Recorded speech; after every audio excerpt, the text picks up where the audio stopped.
What's up, y'all? It's your girl Sang, and today we're going to be looking at an interesting clip from Fox News, and it is titled Aoc'S climate documentary bombs in theaters. Now, this is funny. I've seen reports that stated that per theater, she made about $80 max per theater. That sound, I don't know, it sounds crazy, but now it's on. We about to look into it.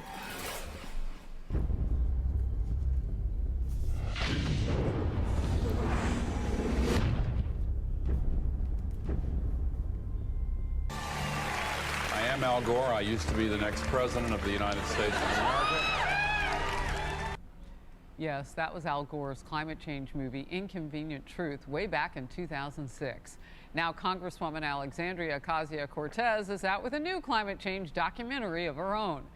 It turned out to be a big flop, though. The film, called To the End, hit theaters over the weekend, and it played on 120 screens, but reportedly drew in only $80 per theater.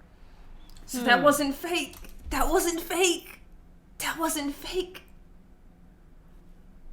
Yo, do y'all know how much of a fail that is? That's like if a music artist, they be like, oh, they sold about 1,000 copies. That means they all went, whew. That's exactly what her documentary did. Yo, that's horrible. The fact that she got it on 120 screens, right? It's an indie movie, documentary. That's actually wonderful. The fact it made no money, that's paltry. Here's a That's crazy. Some of us have to actually live the future that you all are setting on fire. We're going to make historic investments and we'll seize the opportunity. We got the candidate that was nominated to come to us. We're either going to go out in a blaze of glory or we're going to win what we want. America has faced threats before and come out stronger. Well, she'll have enough birthdays to be able to run in 2024. How many Democrats are campaigning? Wait, hold on. Was that for me or her? No, that was for that god-awful stinky trailer.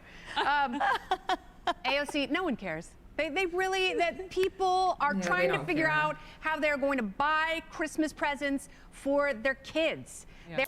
After paying Klarna, because apparently that's what y'all used for. That's what most people use for Black Friday. That's what most of y'all gonna use for Christmas. It's sad. It is sad. They're not going to be beaten into submission by climate hysterics. We've heard all of this. We've seen the overblown statistics. We all care about the planet. We want the Earth to heal.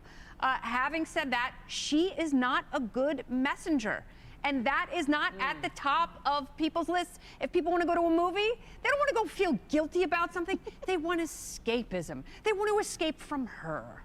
Oh, I feel like we should end the show right. Honestly, yeah, her best bet to doing this, instead of going the movie theater route, she should have done what Matt Walsh did with What is a Woman. Not only is it on, it's on Daily Wire's site, right? But she could have did her own site where it's like you have to pay maybe $5 or something, $10 to get past this paywall. You have access to it for maybe 1 or 2 days if you want to watch it. Kind of like how Amazon did when I watched a movie on there recently.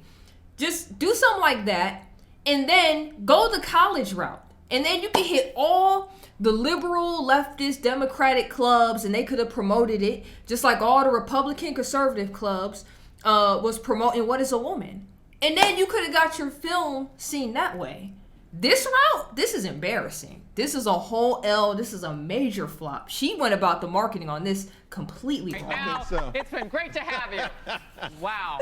Charles. You want me to follow that up, huh? Yeah, good luck. I will say, though, I love the part about nobody cares because there's a gigantic movement behind this, using this as a coattails, this ESG movement, right?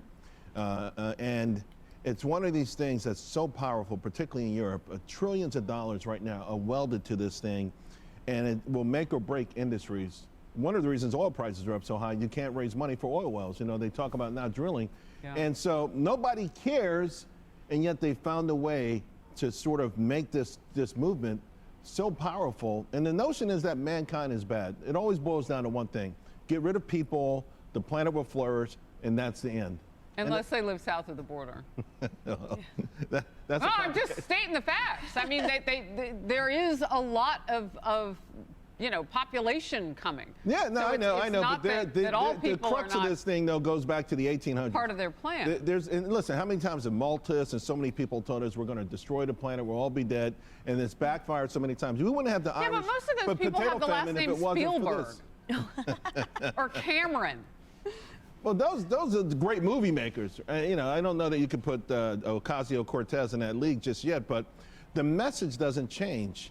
And it's amazing to me how much power they've been able to extract from this fear. And by the way, Al Gore, I mean, when was his timestamp? Weren't we already supposed to be gone? Absolutely. The way every time they talk about climate change, they'd be like, it's all going to end around this point. It's going to be so bad and horrible. And then we hit that point, nothing happens, right? It's all a joke. It's all a joke. Am I saying things aren't changing? Of course things are changing, but is it at the monumental levels that they be trying to scare people with? No, it's not that at all. I thought we were supposed to be gone by 2010, 20, whatever. Something like that. Yeah. I lost track. Jackie. I'm willing as a taxpayer and an American citizen to do my part to help with climate change. The problem that I have is how much money we're spending on it right now. We're literally setting our money on fire because it's not having an impact when you think about the other polluters across the planet that are not playing ball with us. So until we're able to cooperate with people, take the time to get the technology right, make sure that the batteries aren't destructive, that they don't explode, that we have a place to properly put them when we're finished with them, or that their life span is long enough to run the automobile. And when we can take that and do it all across the world, then that's when we do it. But trying to do it here and telling the American taxpayer the Inflation Reduction Act, which had so many climate provisions in it, we just want to spend your money on this right now. It's ridiculous when people are literally having trouble, as you said, putting gifts under the tree, food on the table, and gas in the car right now. We got to strip mine the world, by the way, to meet these agendas. We have to strip mine the entire planet. The best investment right now is copper. We got to strip mine the world because we got to put together these batteries that we can't dispose of. Look at what's happening, Emily, in Switzerland, where just this week they announced that no, you cannot this winter plug in your electric car. And with all the incentivizing that we're doing in this country, per this White House and administration, we could get there too. Our grids are also 80% or north of that efficient because of fossil fuel and coal. So we're not there either. And if we need those energy sources for other things like heating and driving, we're also depleting our grids. We'll get to a point like they did in California this summer where you can't plug in your electric vehicle. That's right. And the fragility of our electric grid cannot be overstated. This weekend at the Pennsylvania State Police Lower Paxton Police Department car show I was at, I was talking to a power plant manager, and she was so enlightening and confirming that fragility, the vulnerability of it, and the fact that there was no transition provided for by this administration as they chirped to us about their ideology. You guys, though, this movie made $9,000 on opening day weekend. Wow. $9,000. And under Biden's America, what does that actually mean? What, $500? What a joke. Last time I checked, the people in Queens voted her in to enact policy. I would think to maybe preserve jobs, maybe even grow jobs, to ensure their tax dollars are spent keeping them safe and secure and provided for. Not to narrate at the shrillest decibel level possible some hyper-hysteric climate change documentary. Get out of here, social media influencers, and get a seat available for an actual congressperson. By the way, 120 screens it opened on. I think there are that many in the studio right now. Right, I'm sure it's some fraternity house just hosted fired. it all. Hey everyone. Shots fired on that one. Also, these are like the main people, like the one guy said.